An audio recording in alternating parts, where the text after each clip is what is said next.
Hello everybody, DM Trouble Typhoon here, and welcome to my first reaction on this channel. This is about the Battle of the Eastern Solomons,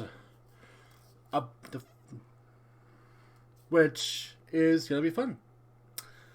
I know I studied the Pacific Theater of World War II a lot, but there's things I don't know. Now, if I remember correctly, the Battle of the Eastern Solomons was the battle that happened right after the American Marines took over Guadalcanal. So when that happened, Japanese obviously were like, no, that's our island. And they sent their fleet over to take out the Americans. And bear in mind, this is after Battle of Midway. They still have carriers. They're still a force to be reckoned with. After all, Battle of Midway was a defensive action. It wasn't an offensive action for the Americans. So, the Battle of Guadalcanal was America's first offensive operation in the Pacific Theater. Because everything before that was completely defensive in nature. With a few raids from the carriers and the unrestricted warfare for American submarines. So this video is from Montemayor, and this is called The Battle of the Eastern Solomons, told from the American point of view. Part 1 or 2. And I'm seeing from the other side, the Battle of the Eastern Solomons from the Japanese point of view. Now I was going to do the Japanese one, but I didn't realize that this was the first one. So when you see this, in my top corner there, which is, if you can see my mouse, this one, you might notice there's that little red bar is right there. But it's only because I just clicked it to get ready for this video when I realized, wait, this is part 2 out of 2. What's the first one? And that was this one. So, yeah, we're going to do this one first. It's an hour-long video. Oh, boy. And I'll pause here and there and explain what I know of what's happening. So, ladies and gentlemen, sit back, be comfortable. Please leave a like, subscribe, and comment. I know if you guys want me to continue doing these reaction videos, especially on history stuff. And let us begin, shall we? In 3, 2, 1, and play. Play. Play.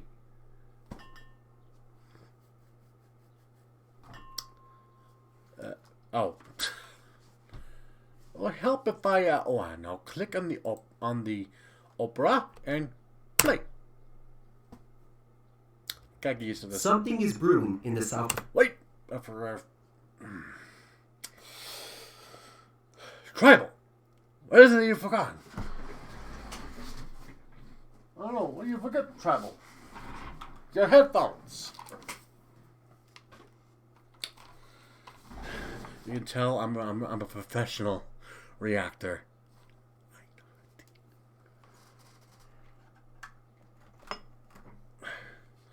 And just to make sure sometimes the speakers still work. So, all right, let's begin. Pacific. At least that's what the latest intelligence has indicated to Vice Admiral Frank Jack Fletcher, commander of the U.S. carrier forces defending Guadalcanal. After the crushing Japanese victory of Savo Island, the American transports had withdrawn. Savo Island. Oh yeah, that's when the Japanese launched a night attack against the American-led forces that was there to protect Guadalcanal. I would call the first Battle of Guadalcanal the first naval battle of Guadalcanal. It's what led to that certain section of sea to be called Iron Bomb Sound. And spoiler alert, the Americans did not do good. No, they got their asses handed to them soundly by the Japanese. That's a whole different story for another time, but if I remember quickly, their commander, well, they had radar. It was so ineffective because they put the newest radar at the back of the pack, so it wouldn't be able to reach as far as it should. And it was a mess. It was a complete and total mess. We'll do it. Well, if I have a chance, I'll react to that video too. If I haven't watched it already. Drawn, leaving the Marines stranded on the island with very little supplies. The next logical move for the Japanese would... Also, the whole lack of supplies bit for Guadalcanal, completely the Marines' fault. They put all the lighter stuff at the front of the boat and left all the heavier stuff at the back. So what that means is they only had time to remove all the heavy stuff before they were able to get the lighter stuff. You know, food, medicine, all that. So when the attack of Salo Island happened, you know, the guy who was control of the merchant ships, I forgot his name, went, oh crap. They gave him 3 extra hours to get as much supplies as they can get off board before he raised anchor and left. So the whole Marines felt betrayed by the Navy bit. Yeah. They couldn't do shit because sadly, if those merchant ships sunk with their supply, they'll be dead anyways. Best they retreat and come back another day. So yeah, completely the Marines' fault. I don't fault the commander of those merchant ships because, after all, those ships are going to be a priority to supply other forces in the area too. Anyways, moving on. Would be to exploit their victory with a major offensive to retake Guadalcanal. Thus, it was up to Admiral Fletcher and his powerful carrier force to protect the Marines holding on. Alright.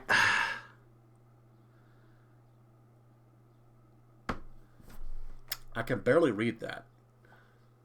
But the USS Saratoga, USS Enterprise, and the USS Wasp. Now, if I remember, now Saratoga, she'll survive. She's going to live throughout the entire war. Only to meet her demise via nuclear hellfire. Enterprise, we all know, survived the entire war, but only to be scrapped in the 50s. Wasp, I'm not sure if she sinks or she'll sent to the Atlantic coast. I don't know how Wasp met her end in that regard. All I know is at some point in 1942, Enterprise becomes the last remaining carrier in the Pacific. So that's that. Also, Fletcher, Blackjack Fletcher. He is arguably one of the most experienced carrier admirals out there, if I remember correctly. I gotta read up on this stuff again. Onto the island, and this would all ultimately lead to the third aircraft carrier battle in the Pacific, the Battle of the Eastern Solomons. One of the most difficult tasks for a carrier commander during a battle was deciding on when to strike. So, to better illustrate this struggle, we will view this battle with the fog of war over our eyes so that we can experience it exclusively through the lens of the Americans. Now that is a good idea. So often in documentaries, you always see this stuff in the big picture. So you can see where the Japanese are at, and when like, here's Japan, here's the Americans. Why can't they see each other? They're right there. Because, people, on a map, I'm sure it may look like it's close, but in reality, it's like miles and miles and miles away. They're not going to be able to see plumes of smoke through their binoculars. So, there's that. So, fog of war does exist. In fact, it exists to this day. Even with satellites, which only works if you have good cloud cover, and drones, which can give you a good picture, fog of war is still a factor to this day. Because you're not going to have all the information on your desk. Like going, okay, here's your main force. Let's do a flanking maneuver. This is not Heartland 4. Where you get to see much things. Moving on. Ugh. I'm only a minute in. This is gonna be a long ass video. This might be a two-parter.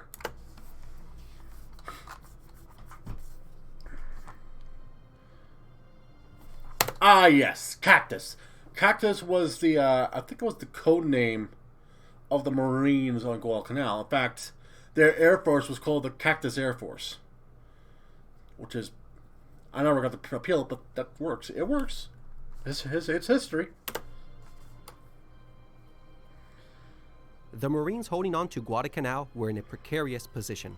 They were on half rations, had little ammunition, and virtually none of their heavy equipment for construction or defense with.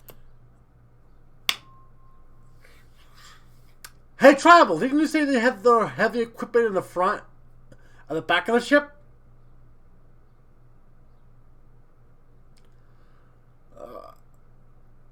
Okay. I don't know if these treasure ships have the door opening up at the bow, or just a normal. I don't know what these cargo ships look like. Ah!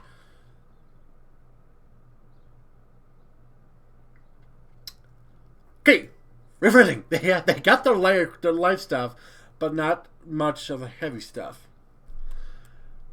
Actually, no, this is gonna shut now. I'm just going to take this cracker to represent my foot and kill it. I'm just an armchair historian. I need to reread Guadalcanal. I'll be honest. With them. Regardless of their unfortunate circumstances, they set out to accomplish the task they had been given. They quickly formed a defensive perimeter around the airfield and went to work on finishing it. On August 12th, the airfield was completed. In honor of Major Henderson, the brave Marine Squadron commander who perished at Midway, the airstrip was named Henderson Field. However, it would be some time before the Americans could deliver aircraft to the island. In the meantime, any air support for the stranded Marines would come from Admiral Fletcher and his 3 carriers in Task Force 61. At this point, his name shouldn't be unfamiliar to us. Fletcher, age 57, was a black shoe admiral, meaning he was of the older generation of naval officers who rose up the ranks commanding cruisers and battleships. Although he was not an aviator, he was given the carrier command at the onset of the war, and he quickly became seasoned in carrier operations. He has been described as confident, straightforward, unpretentious, and possessing strength of character. Despite these praises, his most negative trait, unfortunately, is the one he is most known for. He had the reputation of being a cautious commander. Yeah, and that is a fair assessment of him. Again, he was very, very, very, very, very cautious, but then again, he had to be, because, again, these were carriers at that point in time were a dime a dozen. There were not that many, and it'll be a good year before all the merchant converted carrier hulls, the carrier escorts or CVEs, and the CVLs, the carrier light carriers, to come out and be able to help in the Pacific War. Even further, for the Essex class fleet carriers to come online. So the Saratoga, the Wasps, Enterprise, Hornet. Those were the only 4 carriers at that point of time that can be used in the Pacific. Of course, they still had the Ranger, but she is currently in the Atlantic, and I think at this point in time she's either helping convoys, or is being used as a training ship for aviators. Ranger's story, honestly, she was supposed to use as a training ship. Let's be honest. She was not good for any actual combat. She only did a couple things in the Africa campaign and a couple of things of the Arctic duty, but most of the time she was used as a training ship. But back to Fletcher. Yeah, he was pretty damn cautious. He was very, very, very cautious. And Lexington was his first carrier commander, and we all know what happened to her. While yes, this was true, it didn't mean he was completely passive. He was always willing to take risk only if he felt it was warranted and that he could inflict more damage to the enemy. I mean, all one must do is look at how he led at Midway. In that battle, he wasn't passive or yielding to the enemy. He was in an opportune position to deliver heavy punishment to the Kido Butai, and he took it. I mean, yes, but let's be honest. Let's be truthfully honest here. The Battle of Midway, flight-wise, was a mess. You've had torpedo bombers go out on their own with no fire escort. You have an entire bomber wing of Dauntlesses, which turned out to be the killing blow for three of those carriers, and slash the fourth one later on the day. It was a mess. There was no cohesion. There was no fire wing cohesion. It was, alright, launch him, go. There's the enemy that way. So, the fact of the matter is that yes, he did launch these at an opportune time, and yes, he did do this with lots of risk, and yes, he did this at the perfect time. The Battle of Midway, let's be honest, if those Dauntlesses did not see the Arashi hang back to the fleet, they would have turned back and went back to the fleet. Back to the carriers. Now, obviously, that doesn't happen. It's a good what if. But the sad fact is, what happened at Midway was mostly luck. The fortunes of war always changes. And sadly for the Japanese, it changed against their favor. Because again, the Dauntlesses were going to the wrong area. And and as we clearly see in the craft here, 30 Dauntlesses. So it's a big air wing. And that's basically all three carriers worth of or two carriers actually of Dauntlesses. So what happened Midway? Big stroke of luck for Fletcher, but we can all agree that they really should have, if they were a bit more coordinated and done so by the book, they would have had a lot less devastating losses or torpedo plane losses than they should have. So it's a whole big thing of war, but you know, war is basically mostly based on luck and tactics. They got the tactics right, and luck was on their side this time. But it won't always be there. In the first half of that battle, his carrier force took out 3 of the 4 Japanese carriers. With that said, his wartime record is a mix, having impressive successes under his belt, like Coral Sea and Midway, but also some failed operations. Most notably, the unsuccessful Wake Relief mission. Oh, and just recently, he had committed his most controversial action of his career, when 2 days into Operation Watchtower, he had withdrawn his carriers. I will say this about Fletcher, and about the early withdrawal for the carriers. This happened after the Battle of Savile Island, so he didn't really know where the Japanese fleet's going to be. Did they continue going down the slot? Did they continue going down the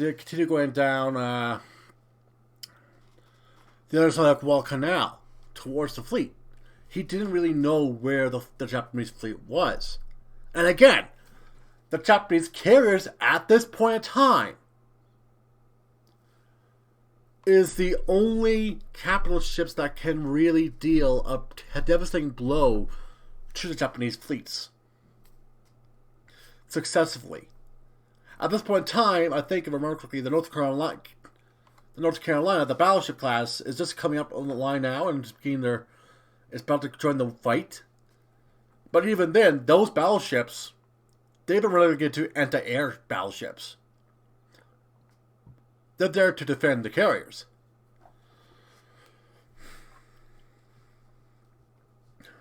And we're a bit far away from the Battle of Guadalcanal naval fleet in the night was South Dakota and Washington versus the Japanese fleet. And Admiral Lee being an absolute legend. He must have invoked the spirits of Admiral Yi for that. Which, by the way, let's face it, if the Japanese fleet at that point in time saw the spirit of Admiral Yi, the Mongolian admiral, or, no, not the Mongolian, was it the Korean? Korean admiral going, "Go, my force, go, my son. You have my spiritual blessing. Kill them, rip and tear." You can't bet your ass they're going to be shitting their pants because Admiral Yi beat the Japanese Navy with fewer ships, might I add. Several times. But yeah, no, I can understand why he left the operational watchtower, because he had to protect those carriers. And those take priority over any landing.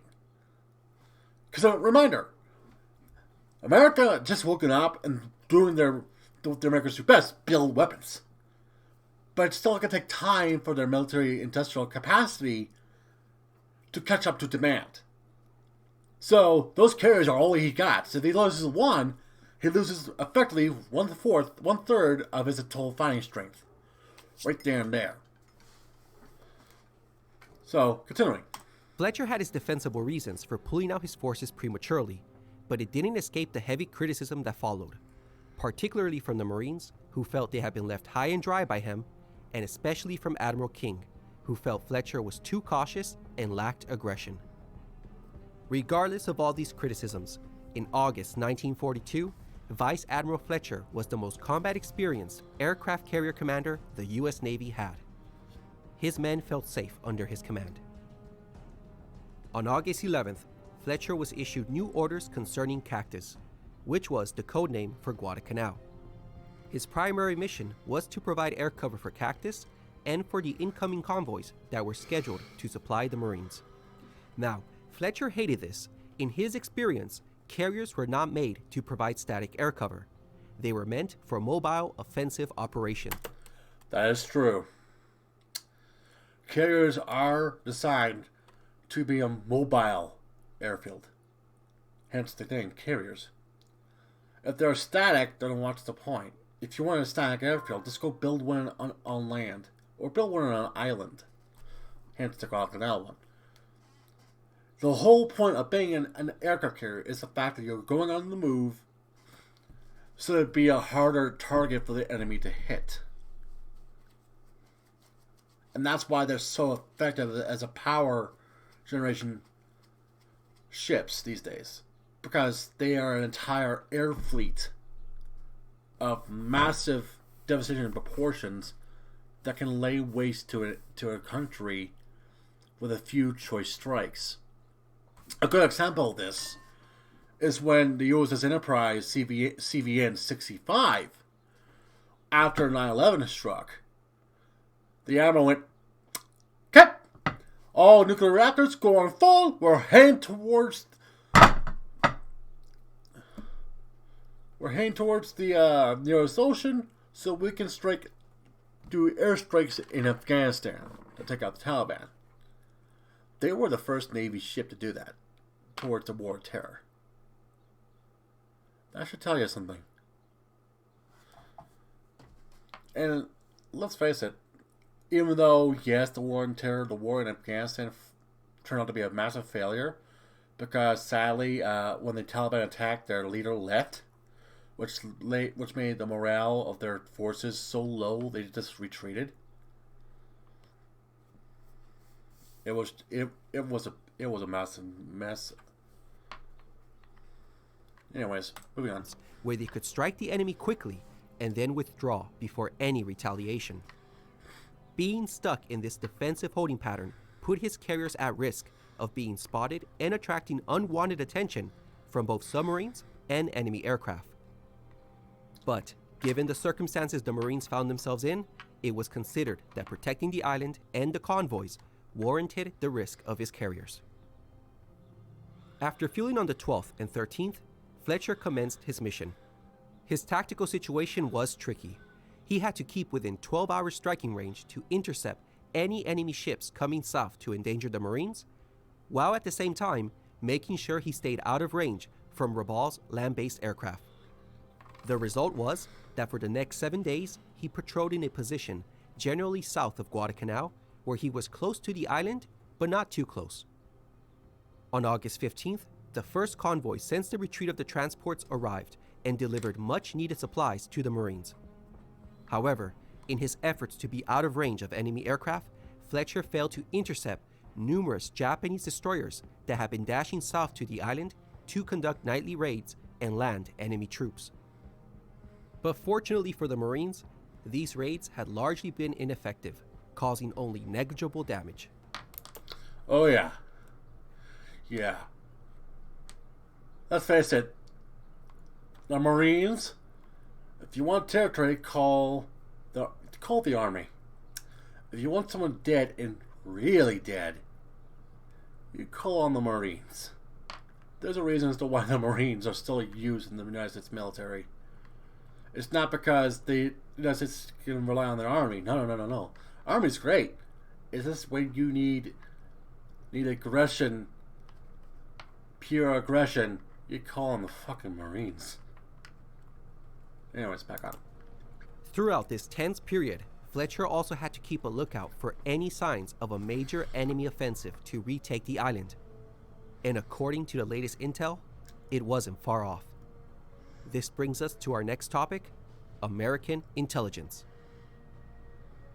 As before at Coral Sea and Midway, Fletcher was relying on radio intelligence to provide him with an advance warning before the enemy arrived.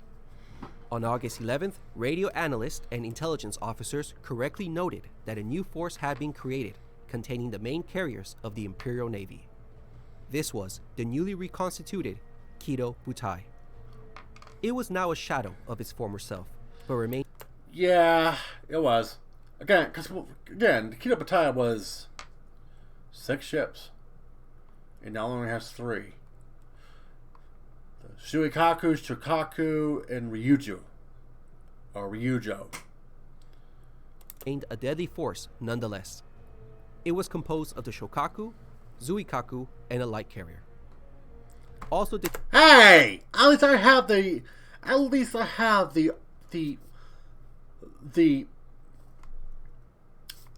manners to say its name, not Shokaku,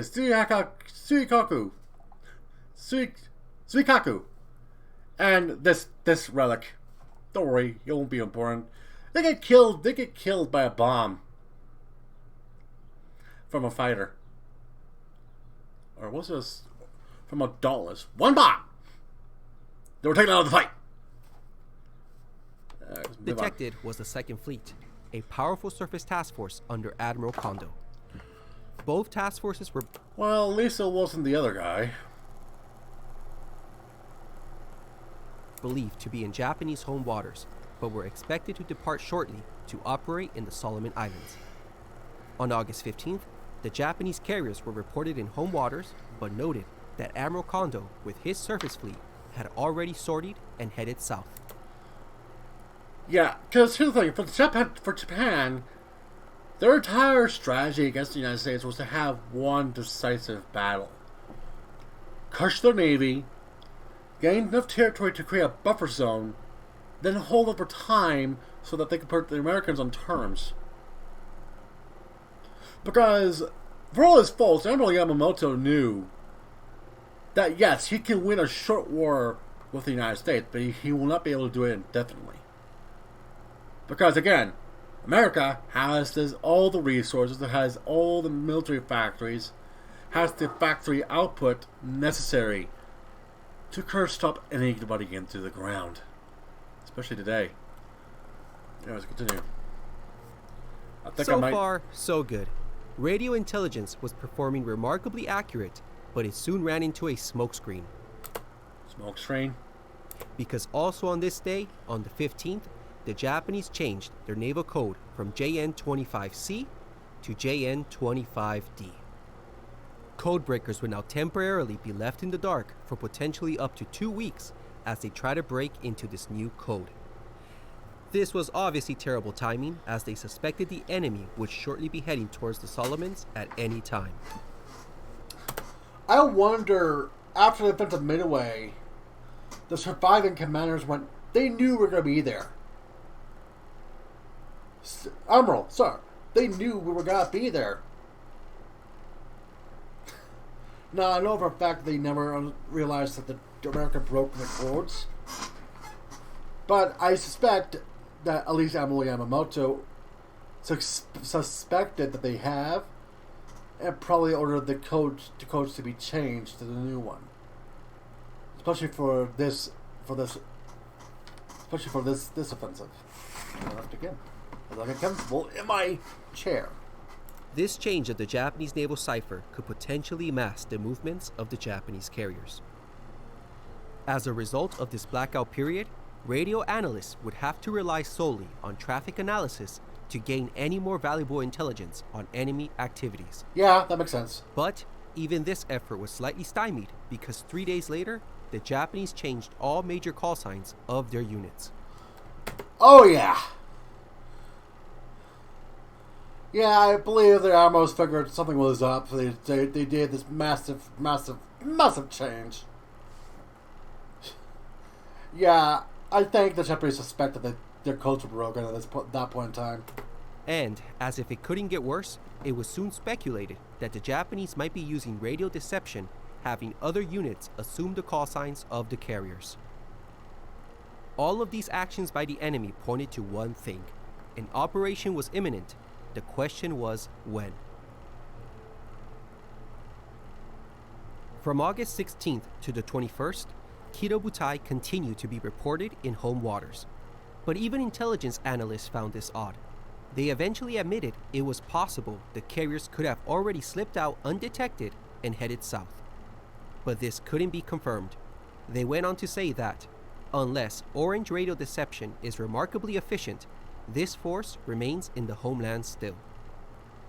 Even so, on the evening of the 17th, Fletcher received his first definite warning that action was coming.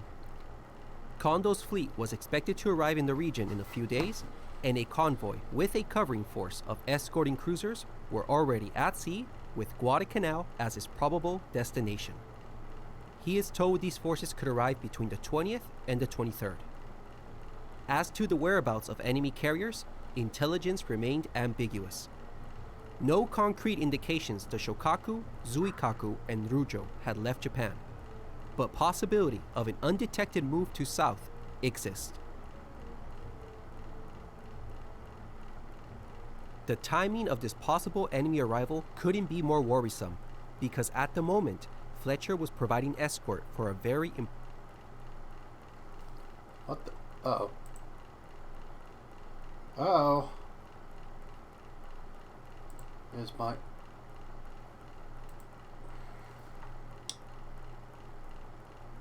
internet's down.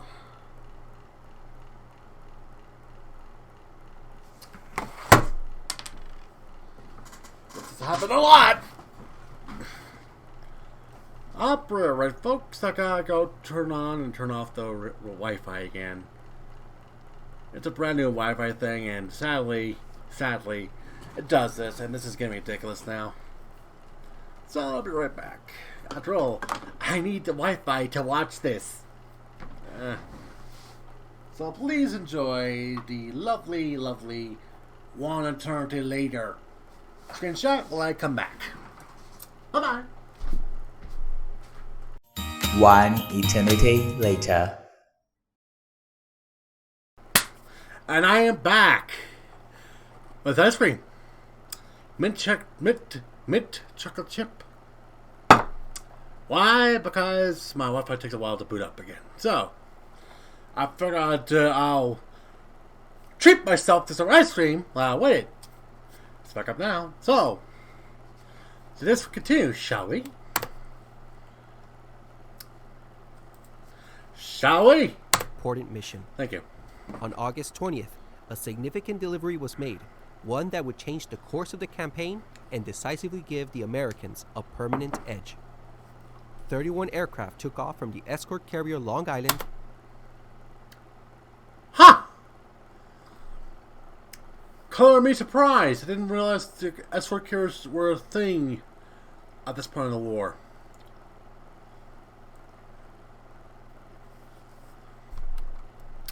Color me shocked.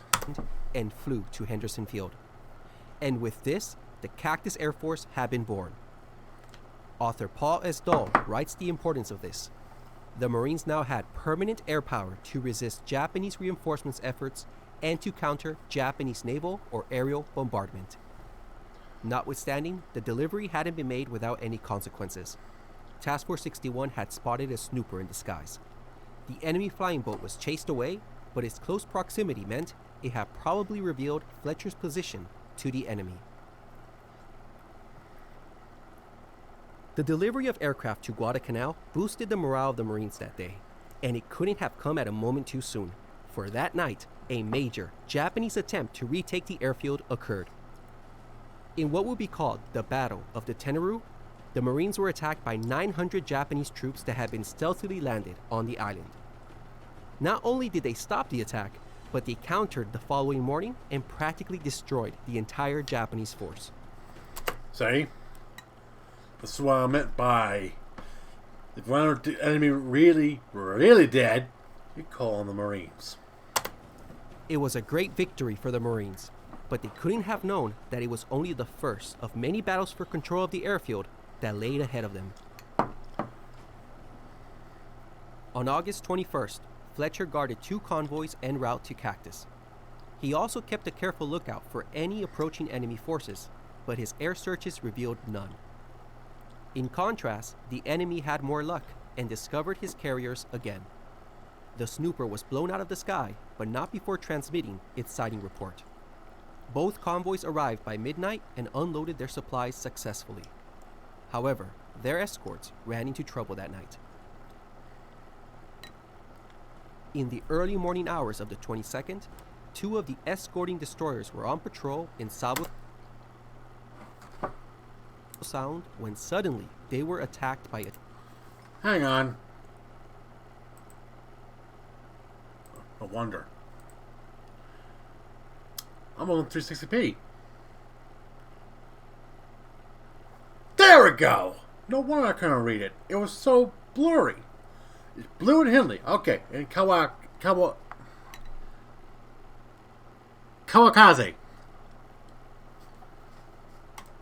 A single Japanese destroyer. Achieving surprise, the Japanese destroyer Kawakaze unleashed a torpedo salvo and struck the Blue. She then made her escape without receiving any damage whatsoever. The Blue was fatally wounded and would be scuttled the next day. Ooh. This impressive performance confirmed the verdict of Savo Island. The Japanese were superior at night battles. Yeah, in that regard, in the early stages of Guadalcanal, yeah. Because at this point in time, American radar, while superior to night, during the night, you can still only guess where they are and determine if they're friend or foe yet. And at that point in time, words trouble. America didn't train much in night fighting, in night tactics. Japan had. So when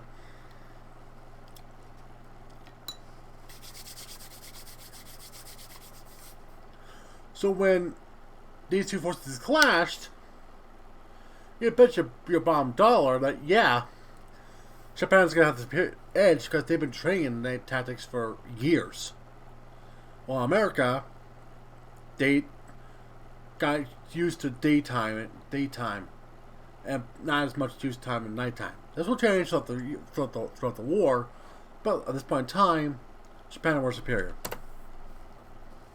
Come daylight, Fletcher launched a search, and again found no major enemy forces bearing down on Guadalcanal. It was now obvious that the intelligence estimate of an offensive between August 20th to the 23rd was off.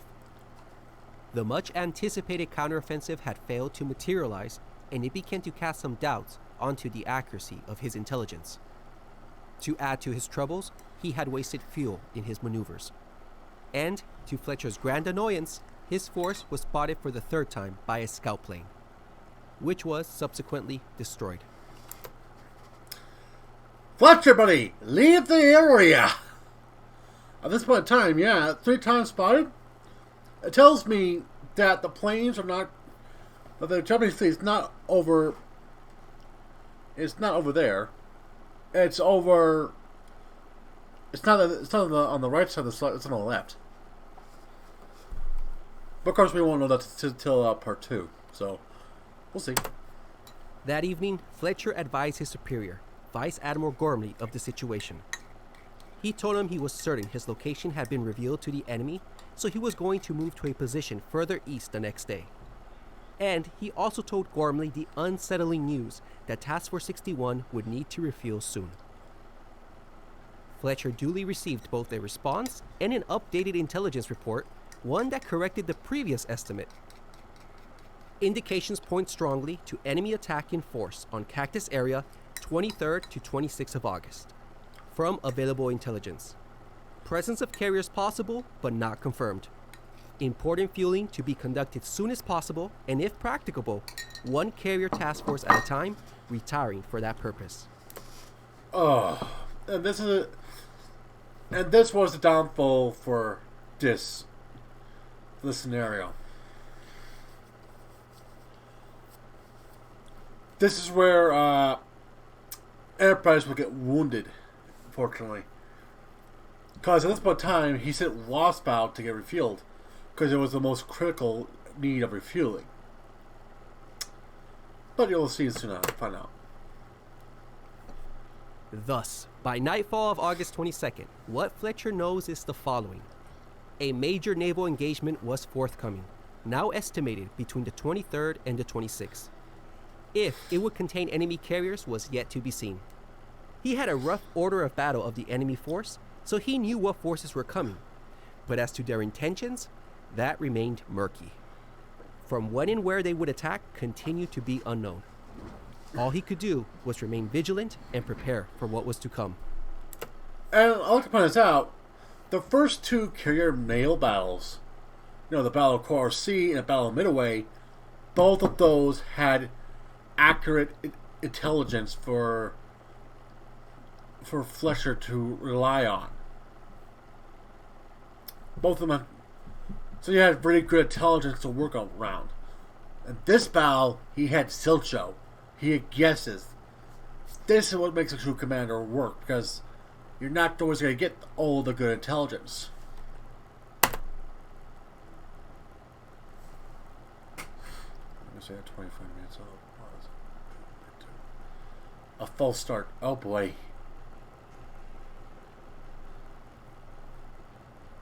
Task Force 61 was composed of 3 carriers, each with its own separate task force. Task Force 11 contained the old but reliable Saratoga, Fletcher's flagship. Task Force 16 had the much revered and battle-hardened Enterprise. And Task Force 18 contained the newest addition to the Pacific Fleet, the small but well-led Wasp.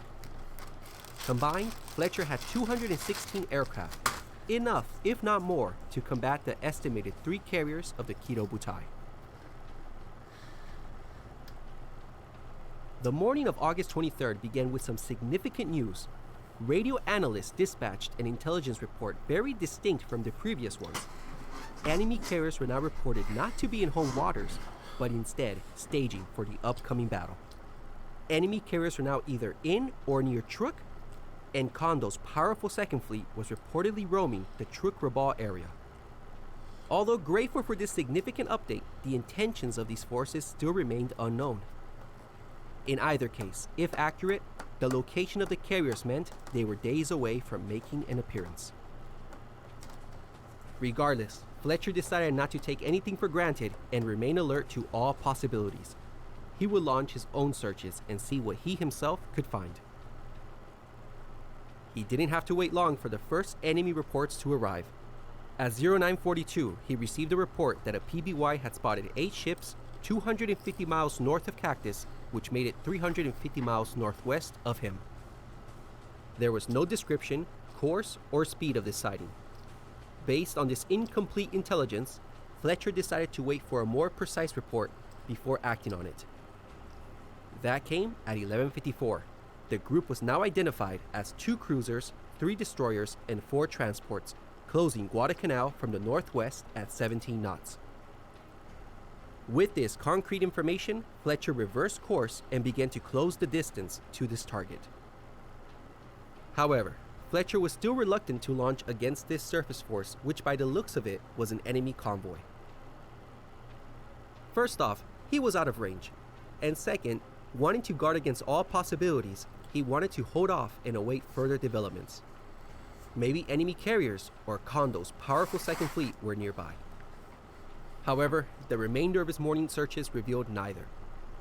All that were found were some submarines in the area, 2 floatplanes near the convoy, and 2 transports with 2 destroyers at the Shortland Islands. Now, this was rather unusual. Thus far, in his experience, every major operation involving amphibious landings came with carrier support, and so far there was no sign of them. So, in a rather reckless move, it appeared the Japanese were sending a convoy with practically no air cover. Well, if that was the case, he would make them pay for that mistake. So, at 14:15, lacking any more suitable targets, Fletcher ordered a strike on the convoy. The trip would be quite a stretch, so no fighter escorts were provided since they lacked the range to make it. Also, the strike leader, Commander Felt, was told to return to Guadalcanal that evening instead of making a dangerous night landing on the carrier. 31 SPDs and 6 TBFs were given the search and destroy mission, and they took off at 14:40. The Marines on Cactus were also told of this incoming convoy, so they sent their own greeting party as well. 10 strike aircraft with 13 escorts were launched at 16:15. Both strikes reached the reported area but found nothing below but empty ocean. That clever convoy must have pulled back once they realized it was being shadowed by the PBY. Both air groups returned safely to Guadalcanal that night. Fletcher was disappointed that his strike had failed to find the convoy, but nevertheless glad that his flyers hadn't suffered any losses. That evening, Fletcher receives a new intelligence report, and it's going to greatly influence his next course of action. And surprise, surprise, this new report differs from the one received that morning. This time, it confidently places the carriers not in or near Truk, but instead en route Japan to Truk. Thus, enemy carriers were actually farther than 1,300 miles from him.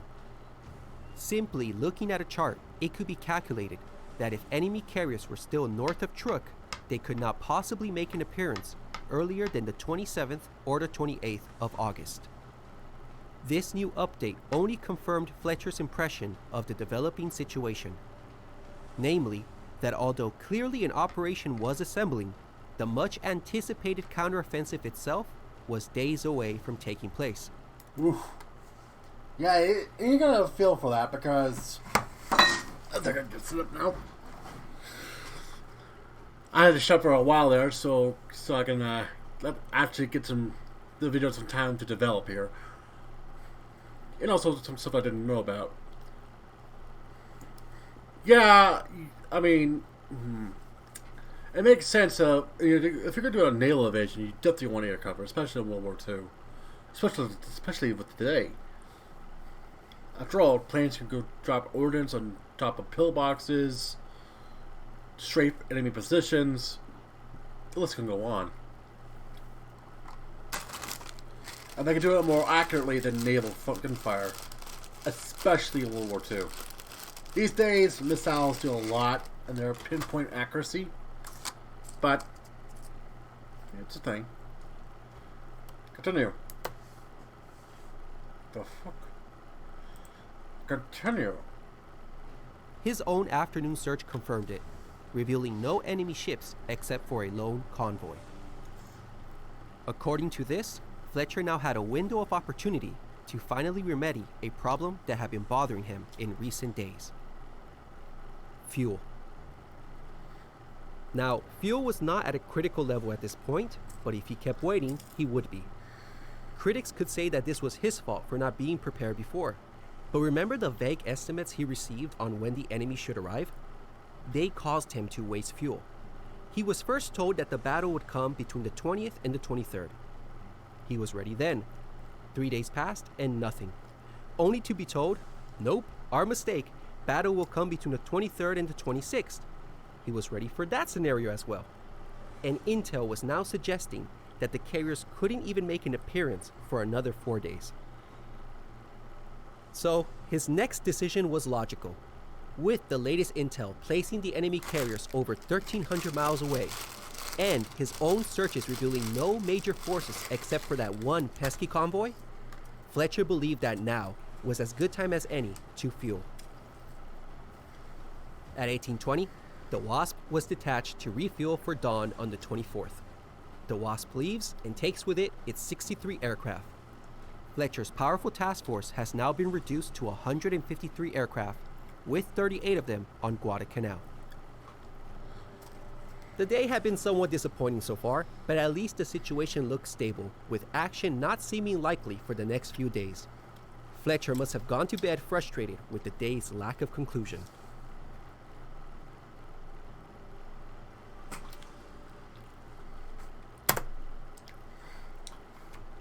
And we'll pause it here.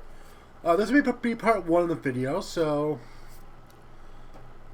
that'll be it. So next time we'll finish this video, and we'll continue to learn.